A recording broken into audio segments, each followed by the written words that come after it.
ये अधिनियम 2 चरणों में लागू किया गया।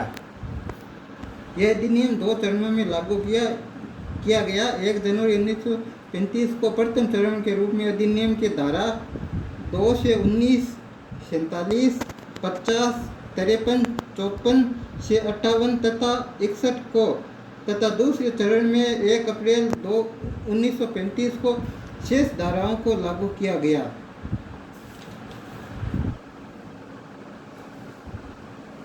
अब भारतीय रिजर्व बैंक अधिनियम 1934 के जो प्रमुख प्रावधान है वो इस प्रकार है। एक पहला प्रावधान है वो है अधिनियम की कुल धाराएं। प्रारंभ में इस अधिनियम में कुल धाराएं 61 धाराएं थी, किंतु समय समय पर किए गए बदलावों से कुछ धाराओं को हटा दिया गया। दूसरा है अपना कुल अध्याय। इसमें कुल अध्याय 7 दिए गए हैं, जिसमें से एक अध्याय है प्रारंभिक। दूसरा है स्थापना। दूसरे अध्याय में जो विषय शामिल किए गए हैं वह स्थापना, पूंजी, प्रबंध व व्यवसाय। तीसरे में रिजर्व बैंक के केंद्रीय बैंक के रूप में कार्यों का विवरण। चौथे में साख सूचनाओं का एकत्रीकरण एवं आपूर्ति। पांचवें में गैर बैंकिंग तथा अन्य वित्तीय संस्थाओं द्वारा निवेश प्राप्ति एवं उपयोग संबंधी प्रावधान। छठे में सामान्य प्रावधान है और सातवें में दंड व्यवस्था। तीसरा है अपना है जो अनुसूचियां है। तीसरी में अनुसूचियां है, इसमें 19 अनुसूचियों का समावेश था। प्रारंभ में इस अधिनियम में 5 अनुसूचियों का समावेश था, किंतु कालांतर में 3 अनुसूचियां हटा दी गई है।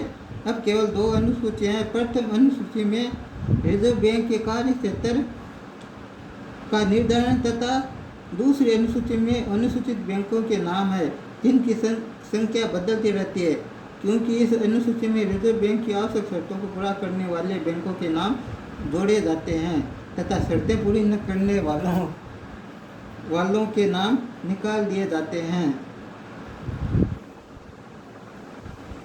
चौथा जो है वह अधिनियम का कार्य क्षेत्र। इस अधिनियम का कार्य क्षेत्र क्या है वो देखो। इस अधिनियम का कार्य क्षेत्र शुरू में तो जम्मू कश्मीर को छोड़कर संपूर्ण देश में लागू किया गया था, किंतु 1956 के संशोधन से ये जम्मू कश्मीर में भी लागू होने के पश्चात ये संपूर्ण देश पर लागू हो गया। तो इसका मतलब हुआ इसका जो कार्य क्षेत्र है वो संपूर्ण भारत में है। पांचवा है रिजर्व बैंक की पूंजी। रिजर्व बैंक की पूंजी स्थापना के समय 5 करोड़ रुपए थी, जो 100 करोड़ रुपए के 100 रुपये के 5 लाख अंशों में विभाजित थी। यह पूंजी प्रारंभ में निजी संस्थाओं को आवंटित की गई तथा केंद्र सरकार के पास 2.2 लाख रुपए की हिस्सा पूंजी थी। 1948 में रिजर्व बैंक का राष्ट्रीयकरण करने से बैंक की समस्त पूंजी केंद्र सरकार द्वारा खरीद ली गई। अतः रिजर्व बैंक की 5 करोड़ रुपए की सारी पूंजी अब केंद्र सरकार के स्वामित्व में है। प्रबंध अधिनियम की धारा 8 के अनुसार रिजर्व बैंक का प्रबंध उसके केंद्रीय निदेशक मंडल के हाथ में है। इसकी प्रबंध व्यवस्था को हम चार्ट के द्वारा समझ सकते हैं, जिसमें ये दिखाया गया है केंद्रीय संचालक मंडल 20 होते हैं और गवर्नर एक होता है, वो होता है सर्वोच्च पूर्णकालिक अधिकारी। फिर होता है डिप्टी गवर्नर, ये होते हैं 4 जो सभी पूर्णकालिक अधिकारी होते हैं। फिर होता है संचालक मंडल, ये होते हैं 15 में से 10 भारत सरकार द्वारा मनोनीत होते हैं और 4 स्थानीय मंडलों द्वारा मनोनीत प्लस एक जो होता है वो भारत सरकार द्वारा मनोनीत अधिकारी, सभी अंशकालिक होते हैं।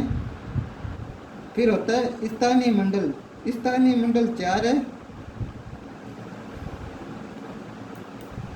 स्थानीय मंडल 4 है, जो सभी स्थानीय मंडलों में 5 महानिदेशक भारत सरकार द्वारा मनोनीत होते हैं। इसमें जो 4 मंडल है वो है पूर्वी क्षेत्र कलकत्ता, पश्चिमी क्षेत्र मुंबई, उत्तरी क्षेत्र नई दिल्ली, दक्षिणी क्षेत्र चेन्नई। ये हो गई अपनी प्रबंध व्यवस्था। आज का जो है वो इतना ही है टॉपिक, ठीक है। तो इसमें जो सवाल बनता है वो है अपने 1934 के प्रावधान का विवरण कीजिए।